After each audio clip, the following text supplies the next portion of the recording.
నమస్తే, welcome to signature studio. నేను మీ Muralikrishna, journalist.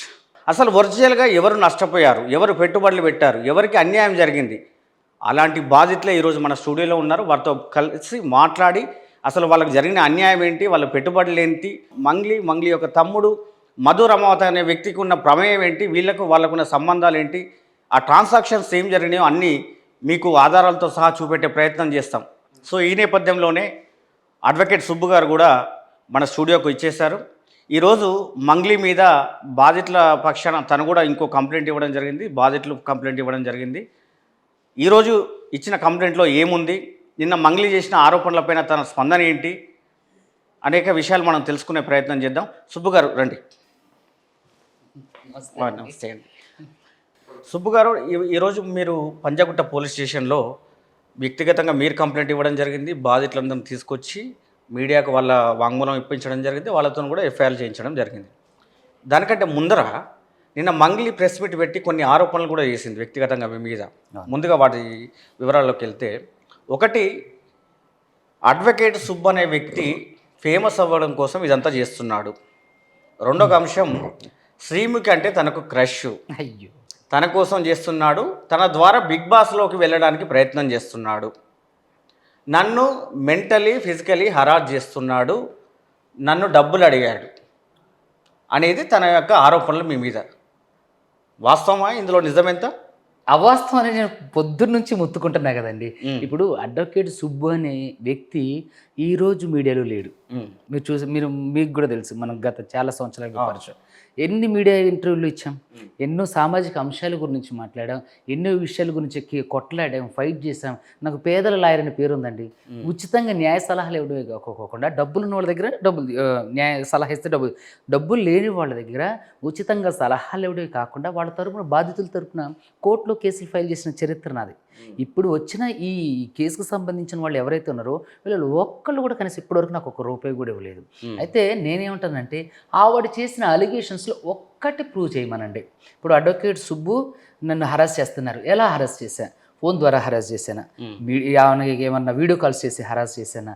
లేదంటే ఆమెను డైరెక్ట్గా హరాస్ చేశాను? అసలు ఏం హరాస్ చేశాను? 10 లక్షలు అని అన్నారు కదా, ఆవిడే నాకు డబ్బులు ఇస్తానని ఆఫర్ చేస్తేనే నేను రిజెక్ట్ చేశాను. ఎంత చేసింది ఆఫర్ మీకు?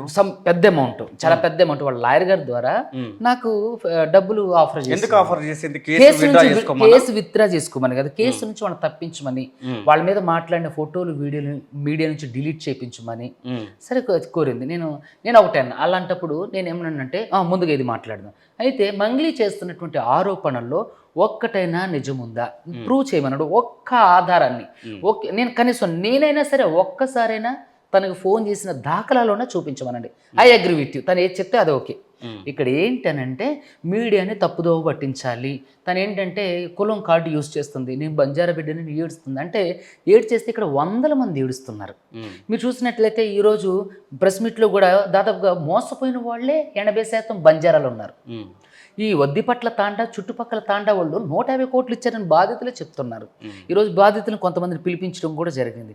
అయితే తను చేసిన ఆరోపణలో ఒక్కటైనా ప్రూవ్ చేయమనండి.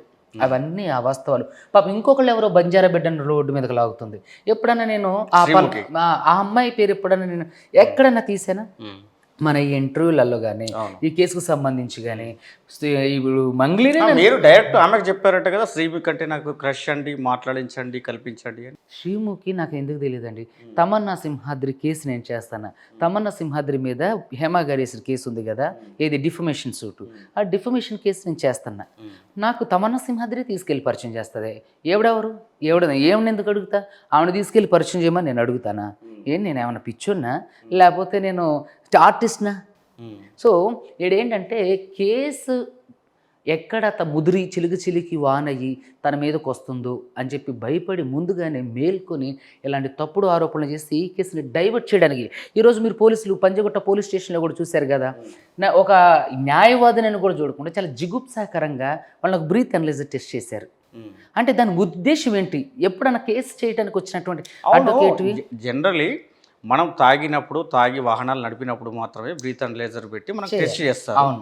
మీరు ఒక అడ్వకేట్ అయ్యి ఉండి అది పోలీస్ స్టేషన్కి వెళ్ళిన తర్వాత పోలీసులంతా గుమ్మిగూడి మీకు బ్రీత్ అనలైజర్ పెట్టి మీరు తాగారా లేదా అని చెక్ చేయడం వెనుక ఏంటి ఆంతర్యం? అదే కదా ఇన్ఫ్లుయెన్స్ నేను చెప్పే కదా, ఎవరు మంగ్లీ ఇన్ఫ్లుయెన్స్ చేసిందంటారా? మంగ్లీ ఇన్ఫ్లుయెన్స్. ఎందుకంటే నన్ను సెంట్రల్ మినిస్టర్ పేరు చెప్పి నన్ను బెదిరించింది. నేను చెప్తూనే ఉన్నా ఇందాక నుంచి, ఎంతో మందితో ఫోన్ చేయించింది. ప్రజెంట్ హైదరాబాద్లో ఉన్నటువంటి ఒక ఎమ్మెల్యే తండ్రి, ఆయన కూడా ఫేమస్, ఆయనతో నాకు ఫోన్ చేయించింది.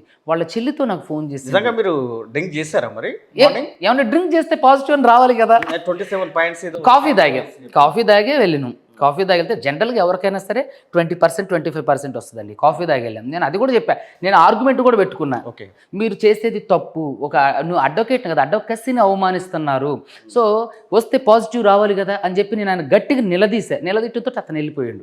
ఏంటంటే ఈ కేసుని పక్కదోవ పట్టించడానికి అడ్వకేట్ తాగిండా, అడ్వకేట్ లాగిండా, అడ్వకేట్ పీకిండా, ఏంటిదంతా ఏంటంటే ఇన్ఫ్లుయెన్స్, కావాలని ఆమె చేస్తున్నటువంటి ఇన్ఫ్లుయెన్స్. ఇది కేసును పక్కదోవ పట్టించాలని. కానీ ఎక్కడ కూడా మేము బెణకం. ఎందుకంటే మా దగ్గర ఎవరైతే బాధితులు ఉన్నారో వాళ్ళు 100 కోట్లు పెట్టుకొని, 10 సంఖ్యలో కోట్లు పెట్టుకొని ఈరోజు రోడ్డు మీద పడి ఏడుస్తున్నారు.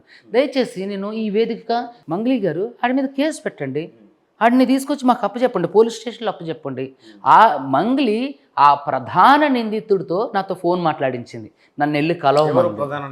రమావత్ మధు దీనికి మెయిన్ పిల్లర్. పాల్దియ భరత్ చౌహాన్, పాల్దియ శైలజ చౌహాన్, వీళ్ళు 3 పిల్లర్ లాంటి వాళ్ళు. 4వ పిల్లర్ శివ, మంగ్లీ తమ్ముడు శివ. ఇప్పుడు మంగ్లీ అన్నారు ఏమని, మిమ్మల్ని ఎంతోమంది ప్రోగ్రామ్కి ఇన్వైట్ చేస్తుంటారు, మేము వెళ్తుంటాం వస్తుంటాం అని. ప్రోగ్రామ్కి వెళ్తూ వస్తూ ఉంటే మరి బాధితులతో ఈ శివకి ఎట్లా పరిచయం అయింది? బాధితుల దగ్గరికి ఎట్లా వెళ్ళిండు? వాళ్ళకి పెట్టుబడులు పెట్టమని ఎలా చెప్పిండు? ఆడు వచ్చినవాడు జస్ట్ వాళ్ళకి బొక్కి ఇచ్చి కంగ్రాచులేషన్స్ చెప్పి వెళ్ళాలి. మరి ఎందుకని శివ, ఇప్పుడు మంగ్లీ తమ్ముడు శివ ఉండు, అతను రమావత్ మధుతో ట్రావెల్ చేసిండు. రమావత్ మధు ఇంటికి ఎందుకు మంగ్లీ 3:30, 4 తెల్లవారుజాను వెళ్ళి అలా కన్స్ట్రక్షన్ ఇల్లు చూడాల్సిన అవసరం ఏంటి? మంగ్లీ వాళ్ళ తమ్ముడిని వాళ్ళకి ఇస్తానని చెప్పి మొత్తం బాధితులందరికీ కూడా చెప్పారు.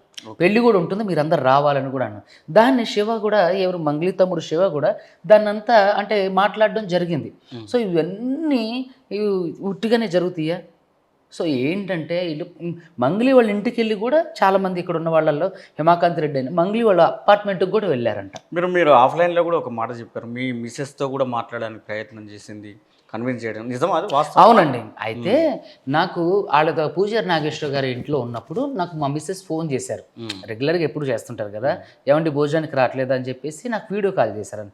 నేను మాట్లాడుతుంటే సార్ ఇలా ఇవ్వండి సార్, నేను మాట్లాడతాను మేడంతో, నేను మాతో నువ్వెందుకు మావాడితో మాట్లాడాలి?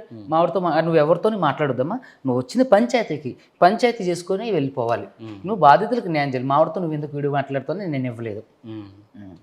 ఓకే సుబ్బు గారు, ఇప్పుడు బాధితులు అయితే మన స్టూడియోకి వచ్చి ఉన్నారు, వాళ్ళతో మాట్లాడిన తర్వాత ఫైనల్ కన్క్లూజన్ అయిందండి. ఓకే అండి, థ్యాంక్ యూ, ఉండండి.